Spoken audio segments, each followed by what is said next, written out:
This is Ed with Economy Air Conditioning. I'm here to talk about the ASHRAE 180 standards and how to implement those standards to work at the highest optimum efficiency.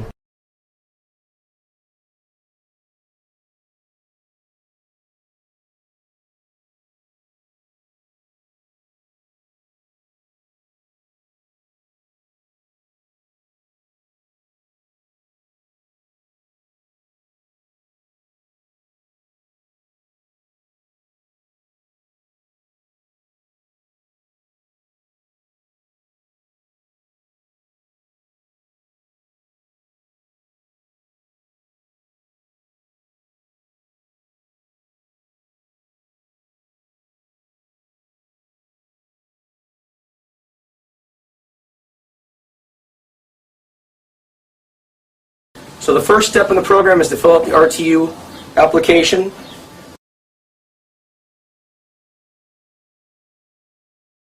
This is the first step in the 180 standards, is checking the filters. We're going to pull our 2-inch filters and we're going to check for the integrity of the filter, make sure it's clean, and then we're going to put the filter back. Number 2, we're going to check air filter accumulation. Make sure our air filters are clean, not restricted, and collecting all the particles in the air to make that customer as comfortable as possible. We're going to check the evaporator coil because this system's kind of difficult to check the evaporator. You can only check it through this door. So we're going to take our flashlight and we're going to take a look at our evaporator coil. And you know, it's kind of dirty in there. So we're going to have to clean that. Coil jet is a system that uses two reservoir tanks. One tank is the water, one tank is the chemical. You can use any tip sprayer you want. The number 4 procedure on our ASHRAE 180 standards, which is check our control system, which we're going to have to go downstairs to do. We're going to adjust the thermostat and check for proper operation. We're going to check our drain trap, make sure it's operating properly, and we're draining our water. That's number 5 on our list. Number 6 on our ASHRAE 180 standards is to check proper operation of our condenser coils and evaporator coils. Make sure the fins have integrity, they're not flaking, and the reason they usually flake is due to excessive chemicals not being rinsed. The acid then making a flaky surface that literally you can brush off with your hands. So we're going to check for integrity of the condenser and evaporator coils. Operation number 7 on the ASHRAE 180 standards is to check the contactor for pitting. We don't want pitting because we don't want that high amperage that comes with a pitted contactor, causing compressor failure and excessive energy usage. We're going to take a look into a visual inspection on our contactor, make sure it's not pitted, there's no damage to that, so it's running more efficiently and it's not sticking. A contactor that is pitted, you'll run a high amperage, and that causes compressor failures.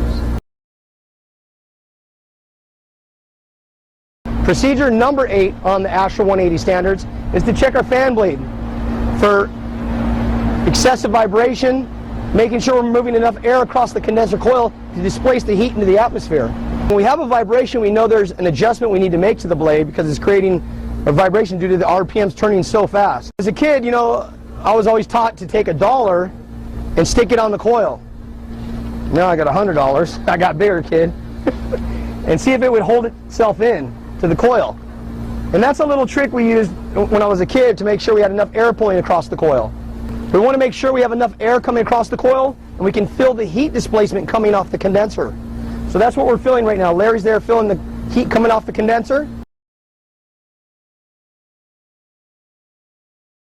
Procedure number 9 on the ASHRAE 180 standards is to check the refrigerant charge adjustment. Make sure our superheat is correct using our return or supply, air temperatures, our suction or liquid temperatures, and our suction and liquid pressures. We're now going to check our suction and liquid line temperature. The system's been running for 15 minutes, so we're in a good state right here. I can see we have 64 on the low at a 38-degree temperature. So we have 26 degrees of superheat. Adjusting the evaporator fan, pulley, and wheel. We can adjust how much air goes across the coil. So we're going to make an adjustment to that and we're going to drop those temperatures. Procedure number 10 on our ASHRAE 180 standards is to check our drive alignment and pulley. We're going to make sure that our belt and pulley are aligned. They're not off-centered or off-kilt to create too much tension on the motor and the belt, causing unnecessary failures. We want to make sure we have the power off as to not suck the insulation into the system. So we're going to make sure we have power off, and we're going to remove the door. We're going to go ahead and turn the unit back on. This one.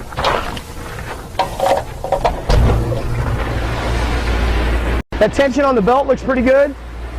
And this is where we would make our adjustment right here. So it looks to me like we're moving quite a bit of air. 20-degree temperature split between our return and supply. We have a 79-degree return and a 59-degree supply. So we're looking really good right there. You always want to make sure that you have every screw and every hole filled for integrity on the panels. We want a tight, secure box. We don't want to lose air. We never want to lose air through the panels. We don't want cold air or hot air getting out of our system. We want a tight, secure box, so we're going to make sure to check the integrity of the panels. Procedure number 12 is to lubricate or grease the bearings on applicable systems. So we want to use a grease gun or a zoom spout to grease those bearings or oil those bearings accordingly.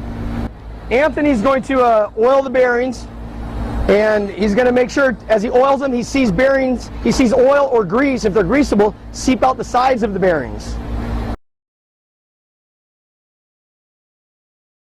Procedure number 13 is to check the drain pan, the ductwork, all surrounding areas for biological growth. We don't want to see any mold, any grass growing, nothing around the unit. Moisture causes bacteria and all kinds of things are going to grow in the system. So we're looking for moisture anywhere. We don't want moisture around the system, we want moisture going down the drain.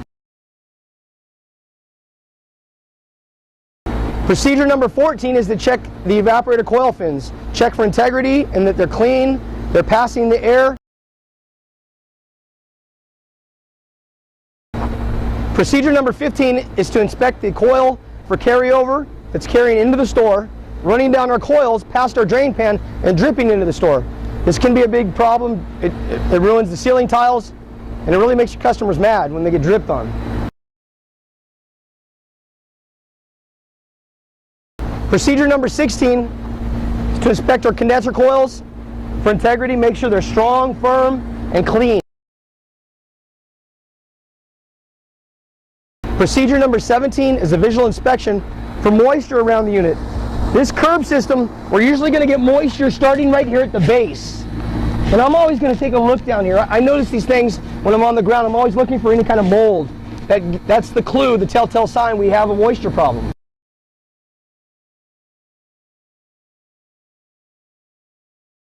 Here at Economy Air, we have beyond ASHRAE standard 180. We have the Economy Air standards, which go above and beyond those ASHRAE 180 standards. We require here at Economy Air a few things that ASHRAE doesn't require.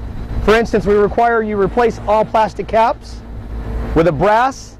The benefits of the no vent cap are they seal the refrigerant in, which number one, it protects our environment, protects Mother Nature, it protects the ozone from those CFCs, those very, very harmful CFCs. We also require you to insulate the TXV bulb at Economy Air. That's above and beyond the ASHRAE 180 standards. We do that to protect our bulb from outside influences of the ambient air.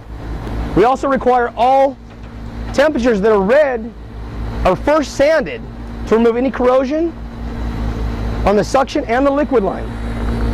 So that's a telltale sign of a good service. If you don't see those sandy marks, you know Economy Air wasn't here.